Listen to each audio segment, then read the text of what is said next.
Hello students, good morning. We are talking about our first chapter of history, that is the nationalism in Europe. Europe में nationalism किस तरीके से rise होता है, हम इस बारे में पढ़ रहे थे। इसके पहले आपको Habsburg empire and the stretch of European empires के बारे में आपको ढेर सारी चीजें बता दी गई कि किस प्रकार से नेशन स्टेट का फॉर्मेशन होता है और उसके अंतर्गत मिडिल एज, मिडिल क्लासेस और जो पीपुल्स थे, एरिस्टोक्रेट, उनकी क्या पोजीशन थी। लास्ट जो पीरियड थे, लास्ट वीक में हमने उसमें चर्चा किया था कि about the nationalism feeling rises in the society in western Europe as well as in the eastern part of European countries.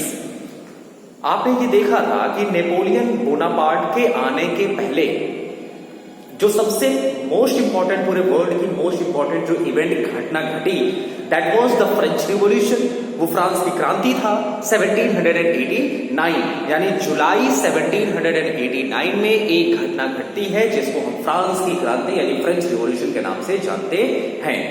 ये फ्रेंच रिवॉल्यूशन अपने आप में ही एक यूनिक रिवॉल्यूशन था। क्यों? क्योंकि फ्रांस के पीपल यानी सिटीजन एक साथ मिलकर के नेशनलिज्म वाली फीलिंग को रिप्रेजेंट कर रहे थे in the front of their monarch, अपने राजा या मोनार्च के अगेंस्ट में। सेकेंड चीज जो मोस्ट इंपॉर्टेंट थी वो ये थी कि फ्रेंच के रिवॉल्यूशन होने के मुख्य वजह सिर्फ दो चीजें हैं। पहला इक्वलिटी और दूसरा लिबर्टी, यानी people wants equal opportunity and equal in status, यानी स्टेटस में उनकी इक्वलिटी होनी चाहिए और सोसाइटी के अंतर्गत भी उनको इक्वलिटी की फीलिंग आनी चाहिए। This was the main motto of French revolution and the liberty is another main motto of the French revolution. In the previous classes you have studies earlier that the equality and the liberty is the legacy of the French revolution. Means the equality, the idea of equality and freedom means liberty is these two things, ये दो चीजें ऐसी हैं which was the most important part and motto and goal of the French revolution. France की क्रांति के लोग मुख्य करने के पीछे मुख्य रूप से लोगों को अपने मोनार्च के अरिस्टोक्रेट, मोनार्च और अरिस्टोक्रेट यानी डिस्पोटिक पावर से उनको आजादी चाहिए थी, मीन्स वो लिबर्टी चाहिए थी। पीपल लिबर्टी को देखते थे as a sign of freedom in their life, उनके जीवन में आजादी मिल रही है, इस तरीके से वो लिबर्टी को देखते थे। यहां लिबर्टी, ये जो लिबर्टी वर्ड है ये लैटिन वर्ड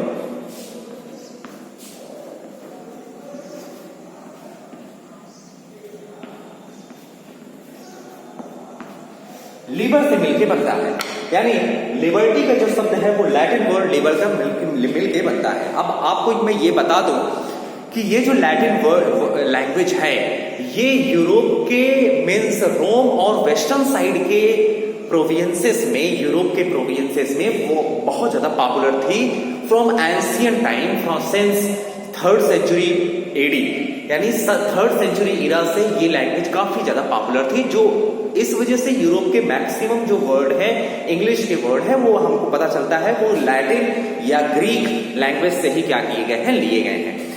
तो क्योंकि उसके पीछे की वजह थी द ग्रेट रोमन एम्पायर, मुख्य रूप से उसके पीछे की वजह है रोमन एम्पायर में लैटिन वर्ड, लैटिन लैंग्वेज बोला जाता था। दैट्स व्हाई रोम सिविलाइजेशन के बाद ये लैटिन और ग्रीक, जो कि अलेक्जेंडर के समय से बोला जाता रहा है ग्रीस में, और ये दोनों लैंग्वेज ईस्टर्न और वेस्टर्न प्रोविंसेस ऑफ यूरोप में वॉज मोस्ट पॉपुलर, वो बड़े पैमाने पे चल रहा था।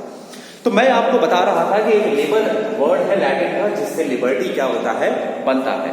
तो ये इस लिबर्टी का लोगों ने मतलब क्या समझा, इस लिबर्टी का मतलब लोगों ने समझा कि that they founding freedom for their ruler, वो अपने राजा या मोनार्च का से आजादी पा रहे हैं। इनिशियली जो रिवॉल्यूशन हो रहा था, उस रिवॉल्यूशन की जो मुख्य वजह थी वो ये थी that people wants freedom from their ruler, वो अपने राजा से आजादी चाहते थे। They wanted a bright future, वो एक बेहतर भविष्य चाहते थे from with equality and fraternity, जिसमें समानता हो और फ्रैटर्निटी वाली चीजें मौजूद हो, इस तरीके से बातें थी। ये मैंने आपको बता दिया था। मिडिल क्लासेस के रोल में अब क्या होता है, एक मिडिल क्लासेस के रोल में अगर हम देखें तो सबसे ज्यादा जो मोस्ट इंपॉर्टेंट बातें हैं वो इंडस्ट्रियल रिवॉल्यूशन का आता है।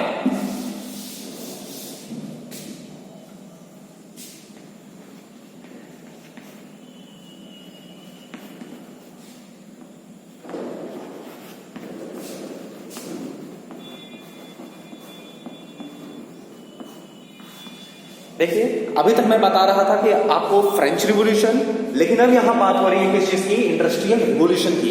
इंडस्ट्रियल रिवॉल्यूशन का मीन्स होता है औद्योगिक क्रांति। औद्योगिक क्रांति यानी उद्योगों का, यानी फैक्ट्रीज, इंडस्ट्रीज का ढेर सारा एक्सपेंशन।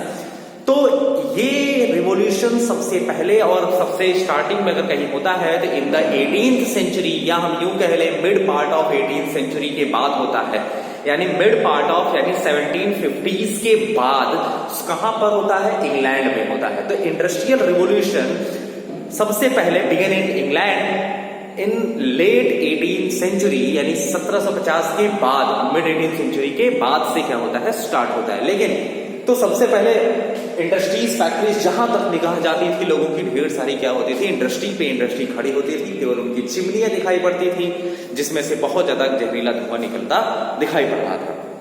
है तो जिस तरीके से मिड 18th सेंचुरी के आसपास इंग्लैंड में इंडस्ट्रियल रिवॉल्यूशन हुआ, फ्रांस में और जर्मनी जैसे देशों में इस इंडस्ट्रियल रिवॉल्यूशन की जो स्टार्टिंग थी वो 19th सेंचुरी के आसपास मानी जाती है।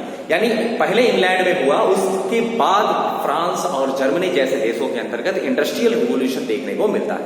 अब इस इंडस्ट्री में अपने आप तो काम होगा नहीं, इसमें काम करने वाले कुछ ऐसे वर्कर्स की आवश्यकता पड़ गई लोगों को जो आकर के रॉ मटेरियल के साथ मशीनों को चलाएं और प्रोडक्शन करवाएं।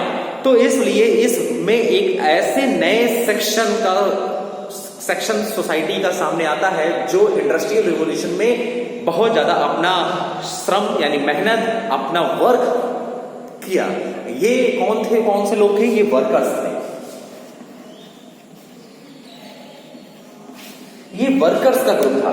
This was the middle classes that I am talking about. ये वो मिडिल क्लासेस हैं, इसमें से ये मिडिल क्लासेस के लोअर सेक्शन के लोग आते हैं। मिडिल क्लासेस मतलब इंडस्ट्री के जो मालिक थे, जो मैन्युफैक्चरर थे, इंडस्ट्रीज थे, जिन्होंने इनके बल पर अपने इंडस्ट्री से पैसा कमाया और पैसा कमाने के बाद धीरे धीरे क्या हो गए, वो अमीर हो गए।